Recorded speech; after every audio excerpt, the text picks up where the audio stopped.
The Francis Project. The last night I went to the Rainbow Bar and Grill for the Lemmy get together. It was a little bit of a Lemmy from the band Motorhead, who passed away, who was a very nice gentleman, very nice guy. Was it crowded, by the way? It got crowded. Yeah. I left early because my phone ran out. You left because your phone ran out? My phone went dead. We got quite a lot of footage. Anyway, I forgot the extra battery. You got interviewed by Sirius XM, somebody on the radio. Yeah. And I want to thank our friend Paul, who was there and was able to capture this. So this is just a little interview Perry did. This is at the Boa last night. Did the guy come up to you and recognize you? Or did he just interview you as a regular person there? I went to my car to put the stuff away in my car, and as I was walking back in, he saw me and stopped me. Okay. But did he didn't answer the question. Did he recognize you? Or no, he didn't ask. He didn't say, "Oh, that's Perry Caravello." He just no, he some didn't regular. No. Okay, so here it is. This is this poor guy trying to. God, can you imagine trying to get a straight answer from Perry? But here's a little snippet. Name where from celebrating 50 years of Ozzy Boneyard. That would be a fantastic way to start. Birth name or stage name? Which one do you want? Whichever you prefer. All right. They call me Scary Perry, but my birth name is. Nobody calls you Scary Perry at this point. Why do you got to make this guy's life difficult? Why can't you just answer a straight question and give your name? I get called Scary Perry all the time. Nobody calls you Scary Perry. Nobody. To you. That was the name of your failed business. This is Perry Caravello Live. Your stage name is Perry Caravello. You just can't answer a straight question.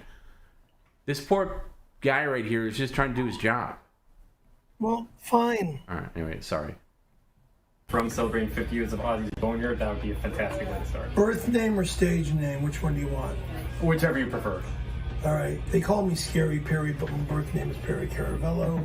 I'm originally from Chicago, but I'm presently living in the San Fernando Valley, over the hill. I used to live in Orange County, close to Mesa, Newport Beach area.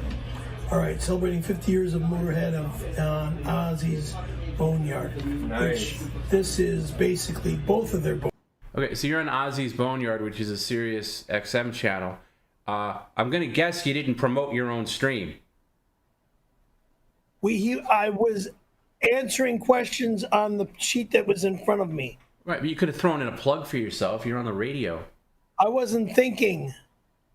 You weren't thinking that you got a whole new audience ready to tune in, and you don't even mention, hey, by the way, I do a stream.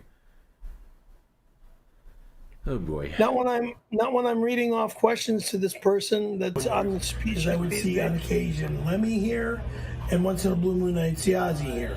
But I always would run into Ozzy's kids here, Jack and Kelly. Amazing. So, do you have any memories of Lemmy from that stand out to you? If you want me to show you in the bar area, I'll bring over to the corner seat that he'd always sit in. Always sat in that one corner spot. Yeah, we're playing the video poker, right? Yeah, exactly. Nice. Always doing that. I would walk by, I'd say hello, and then I'd sit in the corner and get my Gina's Chinese chicken salad. And I'd sit and eat and sometimes glance. Well, the most boring interview on the planet. So you plug the Gina's chicken salad, but you can't plug yourself. I mean, god damn. I wasn't thinking.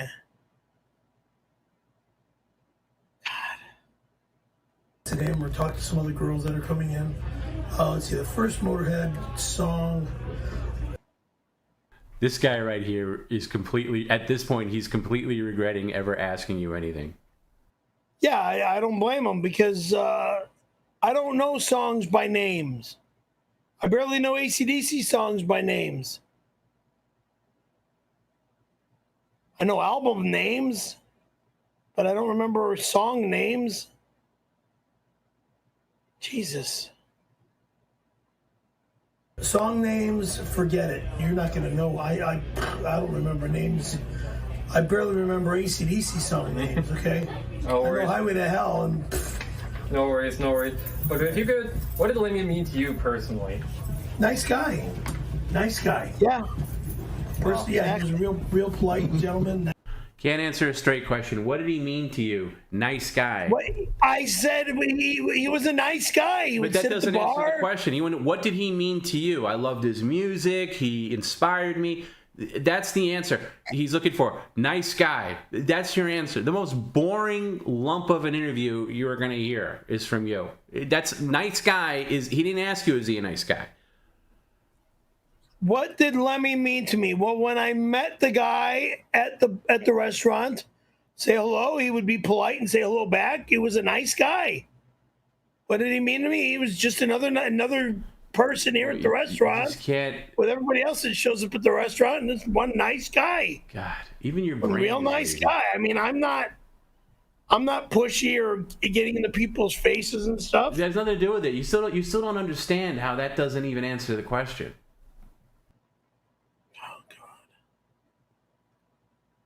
I'm in a conversation. It's a complete argument with this moron.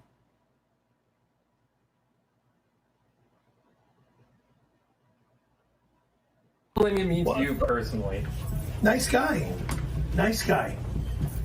First, yeah, he was a real polite gentleman. Nice guy.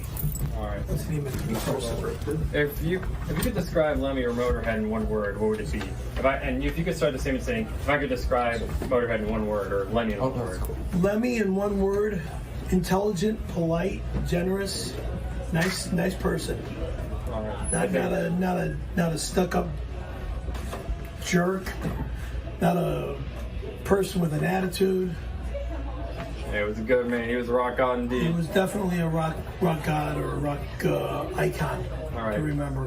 Definitely. Thank you very much. Really Okay. appreciate it. Thank you. Have a great time. You too. Have a great night. I'm sure that made it to the air. I'm sure that guy was, completely thrilled with what your response was. Whatever. Good Lord. You know what's funny about you? When you're presented with a hypothetical question, you can't answer it to save your life. But when you're giving a very straightforward question, you almost always turn it into a hypothetical answer. Like you're I got to take fascinating. this off because it's getting too goddamn hot. Did Wearing you hear it. what I said? Yeah, it's questioning me is a journey.